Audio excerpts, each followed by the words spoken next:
السلام علیکم ورحمۃ اللہ وبرکاتہ۔ ان الحمد للہ نحمده ونستعینه ونستغفره ونعوذ باللہ من شرور انفسنا ومن سیئات اعمالنا من يهده اللہ فلا مضل له ومن يضلل فلا هادی له واشهد ان لا الہ الا اللہ وحدہ لا شریک له واشهد ان محمدا عبدہ ورسولہ اما بعد فاعوذ باللہ السمیع العلیم من الشیطان الرجیم بسم اللہ الرحمن الرحیم وما آتاکم الرسول فخذوه وما نہاکم عنہ فانتہوا واتقوا اللہ ان اللہ شدید العقاب۔ قال النبی صلی اللہ علیہ وسلم الدین نصیحہ۔ ناظرین کرام، آج ایک سخت وقت سے لوگ گزر رہے ہیں۔ اس وقت میں دو لوگ سامنے ہیں، ایک وہ جو اپنی مجبوری اور بے بسی کی وجہ سے مانگنے والے ہیں،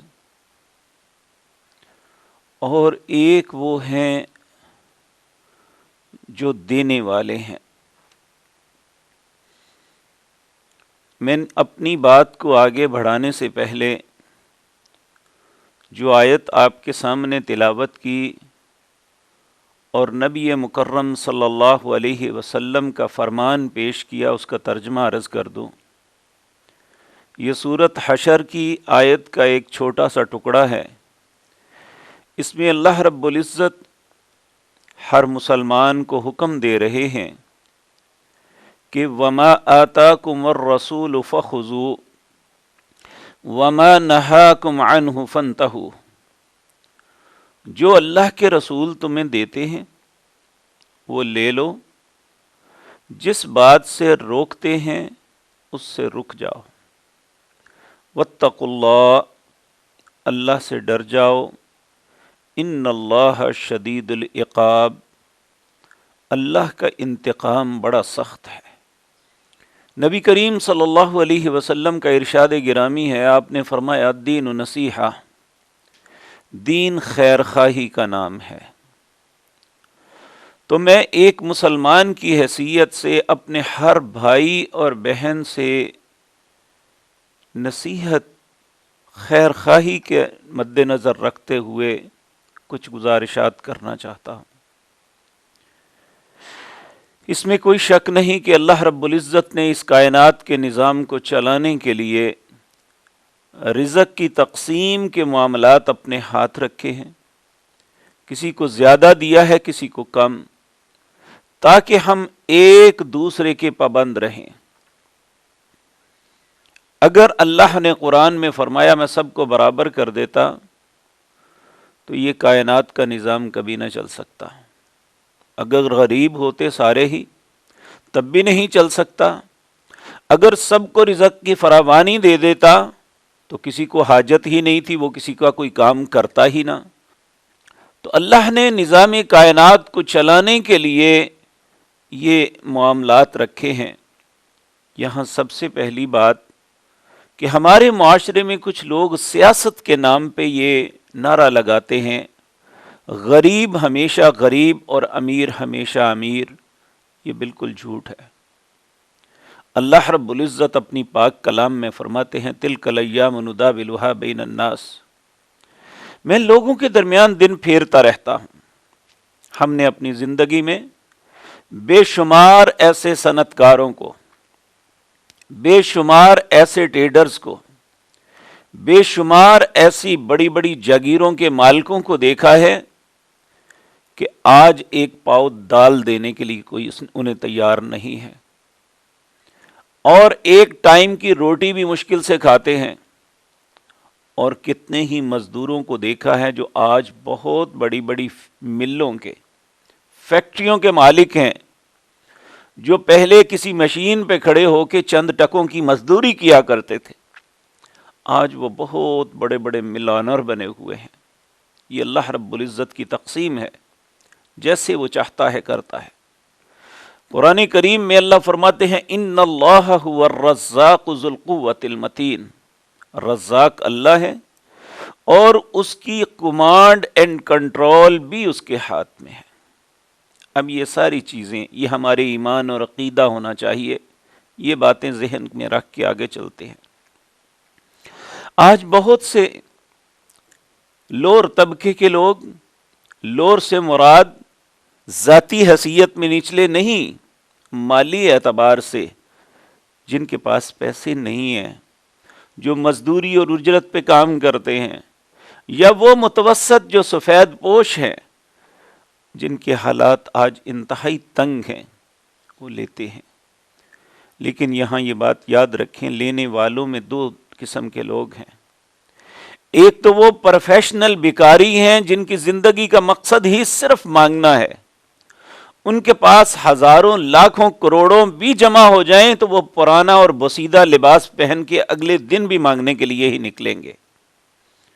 یہ بہت بڑی بد نصیبی ہے کسی انسان کے لیے، اور یہ بات یاد رکھیں، آج سے 1450 سال پہلے جناب محمد الرسول اللہ صلی اللہ علیہ وسلم نے ارشاد فرمایا تھا، جو شخص بلا ضرورت اپنے ہاتھ کو دراز کرتا ہے مانگنے کے لیے، اللہ اس بندے کے لیے فقر کا دروازہ کھول دیتا ہے۔ یعنی وہ سب کچھ بھی اس کے پاس آ جائے، بس اس نے مانگنا ہے۔ آج پاکستان میں، اور دنیا کی بات نہیں، میں اپنے ملک کی بات عرض کر رہا ہوں کہ بہت سے ایسے لوگ ہیں جن کے پاس سب کچھ ہے، لیکن نہ تو وہ مکان بناتے ہیں اور نہ ہی اپنے جسم پہ اچھا لباس پہنتے ہیں، نہ ہی اچھی غذا کھاتے ہیں، بس اکٹھی کر کے رکھتے چلے جاتے ہیں۔ نبی کریم صلی اللہ علیہ وسلم نے فرمایا، جو بلا ضرورت مانگتا ہے، قیامت کا دن ہوگا، اس کا جسم تو تر و تازہ، لیکن جس طرح ایک انتہائی بوسیدہ مردے کی لاش ہوتی ہے، اس طرح اس کا سر ہوگا، اس کا چہرہ ہوگا، اللہ اس کے چہرے سے اس کا ماس سب کچھ اڑا دے گا، اور دیکھنے والے دیکھیں گے کہ یہ ساری مخلوق کے سامنے بے عزت ہوگا۔ تو میرے عزیز بھائی اور بہنوں، میں ان اپنی ماں اور بہنوں کو، اپنے ان عزیز بھائیوں سے التجا کرتا ہوں جو اس سخت آفت کے اندر بھی، ان کا کردار یہ ہے، صبح سے لے کر شام تک لوگوں سے اکٹھا کرتے ہیں، پھر کسی دکان پہ جا کے سارا کچھ بیچ کے پیسے اپنی پاکٹ میں ڈال لیتے ہیں۔ دو ظلم کرتے ہیں وہ، ایک اپنی ذات پہ، ایک وہ جو حقدار ہیں اصل، ان تک چیز نہیں پہنچ رہی۔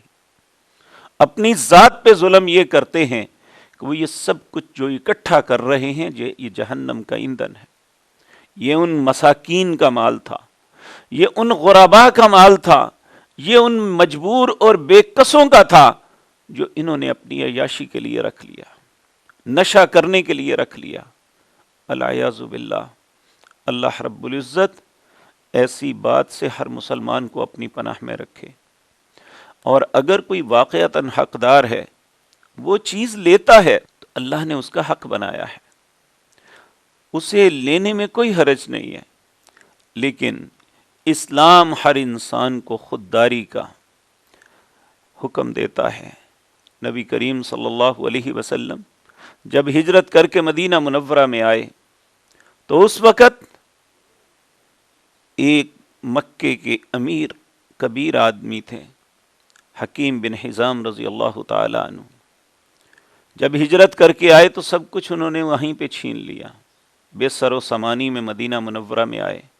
اب یہاں کاروبار بھی ابھی کوئی نہیں ہے، حالات بگڑتے بگڑتے بھوک اور افلاس نے ڈیرے ڈالے۔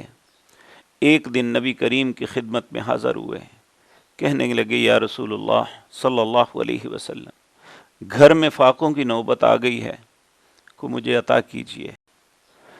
آپ ان کی بات سن کے بڑے افسردہ ہوئے اور اٹھتے اٹھتے کہنے لگے حکیم اگر نہ مانگتا تو اچھا تھا۔ حکیم بن حزام نے رسول اللہ کی یہ بات سن لی۔ آپ کچھ لینے کے لیے اپنے گھر میں تشریف لے گئے، حکیم بن حزام اٹھ کے چلے گئے۔ جب آپ واپس تشریف لائے تو پوچھا حکیم کہاں ہے؟ لوگوں نے کہا چلا گیا۔ بھئی کیوں چلا گیا؟ جی ہمیں علم نہیں ہے۔ پھر وقت گزرتا رہا، حکیم بن حزام نے کاروبار کیا، اللہ نے انہیں بہت کچھ عطا کیا، وہ ساری نعمتیں دوبارہ اللہ نے عطا کر دی۔ سیدنا ابو بکر کا وقت آتا ہے، اسلامی فتوحات ہوتی ہیں، مال غنیمت آتے ہیں، ہر مسلمان کو ان کا حق، ان کا حصہ دیا جاتا ہے۔ جب حکیم بن حزام کو بلا کے دینے کی کوشش کی جاتی ہے، وہ کہتے ہیں میں نے اللہ کے نبی سے وعدہ کیا تھا اپنے ہاتھوں سے کماؤں گا تو لوں گا، کبھی کسی سے ایسے بغیر محنت کیے کچھ نہیں لوں گا۔ حضرت ابوبکر صدیق کہتے رہے کہ یہ تم مانگ تو نہیں رہے، تمہارا حق ہے۔ کہنے لگے نہیں، میں نے اللہ کے رسول کی بات سن کے یہ وعدہ کیا تھا کہ اپنی کمائی اپنے ہاتھوں کی محنت سے کھاؤں گا، میں کبھی کسی سے کچھ نہیں لوں گا۔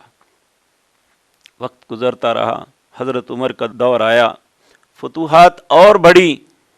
حضرت عمر رضی اللہ تعالی عنہ، آپ نے انہیں بار بار پیغام بھیجا، ہر سال بھیجتے رہے، وہ نہ آئے۔ ایک دن درم و دینار کی گٹھڑی سر پہ اٹھا کے حضرت عمر حکیم بن حزام کے دروازے پہ پہنچ گئے اور ان کا دروازہ کھٹکھٹایا۔ انہوں نے اندر سے دیکھا کہ سیدنا عمر سر پہ پیسے لادے ہوئے ہیں اور وہ میرے دروازے پہ کھڑے ہیں۔ حضرت عمر دروازہ کھٹکھٹا رہے ہیں، حکیم تیرا حق ہے لے لو۔ وہ اندر رو کے کہتے ہیں امیر المومنین میں دروازہ نہیں کھولوں گا، میں ان پیسوں کو نہیں لوں گا، میں اللہ کے نبی صلی اللہ علیہ وسلم کے سامنے وعدہ کیا ہے اپنے ہاتھوں کی کمائی کو کھاؤں گا۔ ایسے خوددار بھی مسلمانوں میں لوگ تھے۔ تو اگر انسان مجبور اور بے بس ہو جاتا ہے تو ایسے حالات میں گناہ نہیں ہے، لیکن پھر بھی خودداری سب سے بڑی چیز ہے۔ تو یہ پہلا سٹیپ تھا میری عرض کرنے کا ان لوگوں کے لیے جو مانگتے ہیں کہ اللہ رب العزت سے مانگیں، اس سے اپنی مجبوری اور بے کسی کا اظہار کریں۔ لیکن اگر انتہائی بے بس ہو جاتا ہے تو اللہ نے امراء کے مال میں سے آپ کا حق رکھا ہوا ہے، اور وہ آپ کا حق ہے، وہ کسی اور کا نہیں ہے، وہ آپ طلب کر سکتے ہیں، لیکن بلا ضرورت مانگنا، ذخیرہ کرنا، اکٹھا کر کے رکھنا، دوسرے کا حق مار لینا، یہ اسلام کے اندر کسی بھی طرح مستحسن چیز نہیں ہے۔ یاد رکھیں، ایک تو اللہ نے فقر میں مبتلا کیا ہوا، اور دوسرا انسان بغاوت اور سرکشی کی زندگی بسر کرے۔ ایک عرب شاعر نے بڑا خوبصورت کہا، وَأَقْبَحَ الْكُفْرُ وَالْأَفْلَاسُ فِي الرَّجُلِ، بدترین وہ انسان ہے جسے اللہ نے فقر میں بھی مبتلا کیا اور وہ کفر کی زندگی بسر کر رہا ہے۔ اللہ رب العزت آپ پہ، ہم پہ اور سب پہ رحم فرمائے، اور اگر ہمیں اللہ نے مال کے متعلق آزمائش میں ڈالا ہے تو ہمیں خودداری کے ساتھ اس وقت کو گزارنے کی توفیق دے۔ اقول قولی ھذا واستغفر اللہ لی ولکم۔